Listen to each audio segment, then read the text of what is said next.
Alright, nandito na naman tayo mga kaibigan. Update na naman tayo dito sa buhay-buhay ng inyong gwapong pastor na si Pastor Apollo Kibuloy. Eto na, ano na ba ang nangyari sa kanya? Eto na mga kaibigan, ang pinaka-latest news sa kanya. Okay? Update. PNP, itinangging may failure of intelligence sa paghahanap kay Apollo Kibuloy. Lea, ano yung depensa ng PNP?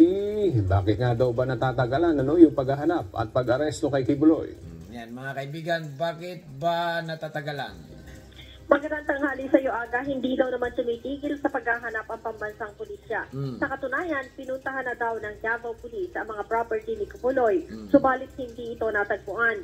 Sinabi ni PNP PIO Chief Police Colonel Jean Fajardo, hindi lamang ang pambansang pulisya naghahanap kay Kibuloy, kundi pati na rin ang ibang law enforcement agency kagaya ng National Bureau of Investigation.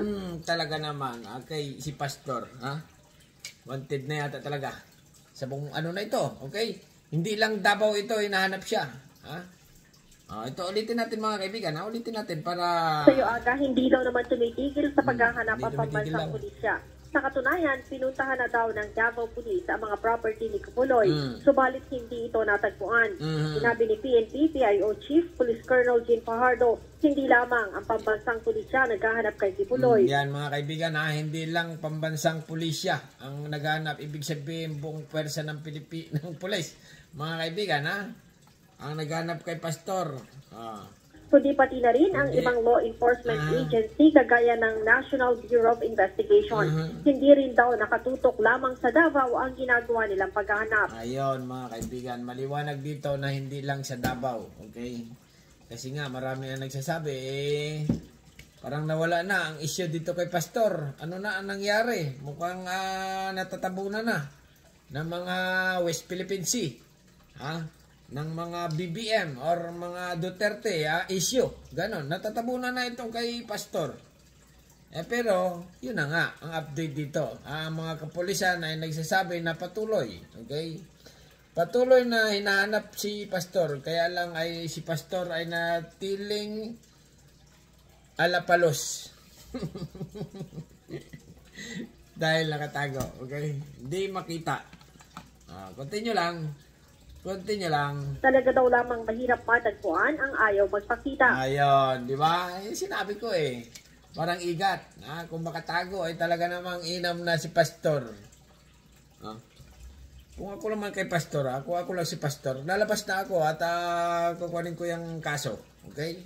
Haharapin ko. Kung ako ay walang kasalanan. Okay? Kung si Pastor ay walang kasalanan. Pero kung mayroong kasalanan talaga, ay kung ako lang, tumago ka na nga, Pastor. Kasi nga ayaw mo lumabas dalawa lang yan. May kasalanan o wala si Pastor.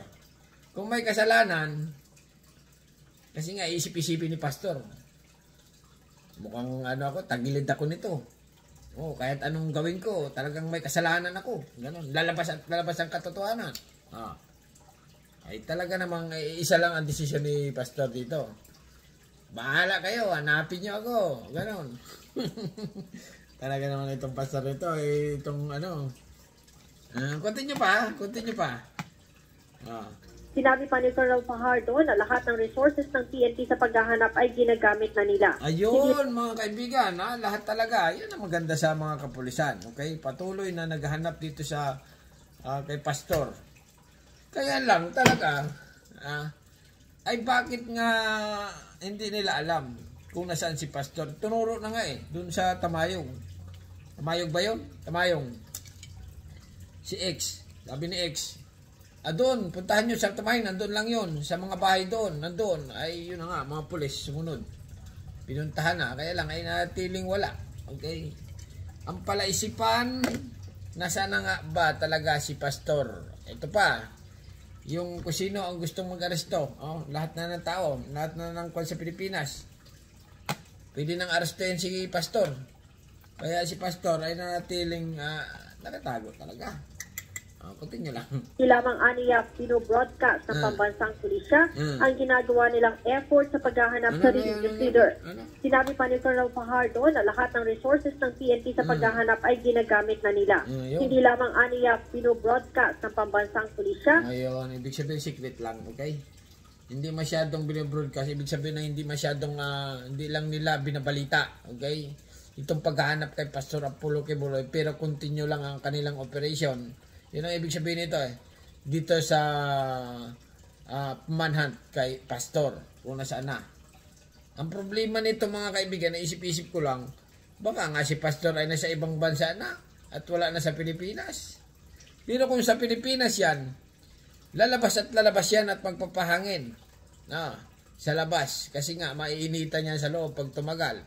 Hanggang kailan tatago si Pastor? 1 taon, 2 taon, 3 taon? Lalabas at lalabas yan mga kaibigan, magpapahangin yan at yan. Okay, makikita yan. Ma-arrest na rin yan. Counting tiis na lang, okay? Okay, continue lang. Ang ginagawa nilang effort sa paghahanap sa religious leader. Kaugnay nito aga, sinabi din ni Colonel Fajardo na base sa pakikipag-ugnayan ng PNP sa Bureau of Immigration ay hindi pa naman nakalalabas ng bansa ang religious leader. Ayun naman pala yung maliwanag dito. Okay, yan maganda, okay? Aga? Maraming salamat, Lea Ilagan. Okay, tapos na mga kaibigan. Nasaan na ba si Pastor? Okay, may kwento lang ako about dito. May napanood kasi akong yung about religion. Si Jesus ay yung sa Bible kasi, sabi nung may nagsabog daw ng nagsabog ng palay ba yun o trigo, okay? Nung nagsabog na ng trigo, ay may pumatak doon ng trigo, pumatak sa magandang lupa, okay? May pumatak sa damuhan, okay? May pumatak naman sa tubigan. Ngayon, nung tumubo, yung pumatak sa batuhan, tumubo pero namatay din. Yun na yung paniniwala daw, okay? Yung iba naman sa tubig, tumubo din trigo, kaya lang hindi maganda yung pagkakuan. Nadala ng tubig, gumanon. Pananampalataya. Yung iba naman, tumubo daw sa magandang lupa. Okay, magandang lupa. Ngayon, yung trigo, nung nagtubo na sa magandang lupa, may mga nagtubo, nagbunga, trigo rin. Pero yung iba na nagbunga, ang bunga iba na. May kalabasa, pakwan, si Kibuloy na yung bunga. Okay, nung naging bunga na si Kibuloy, ayun na nga, nagsuloy din. Ibig sabihin, parang religious yun Hindi ko maintindihan mga kaibigan. Medyo nagugulo na ako sa aking paliwanag. Okay. Yung trigo na ginanon, tumubo, naging trigo, kaya lang nung naging bunga, ay iba-iba na naging bunga. Parang religious nga talaga yun. Okay? Alright. Bala na kayo mga kaibigan. Dito kay Pastor Apollo Kibuloy na, ayun na nga, wala pa rin Wala. Tagal na tayo nag-reaction kay Pastor hanggang ngayon Talagang wala pa, hindi pa nalilinawan ako kung nasaan ba talaga. Alright, bahala na kayo mga kaibigan. Kung nasaan si Pastor, kayo nang bahala mo magula. Okay? Subscribe. Thank you, bye-bye.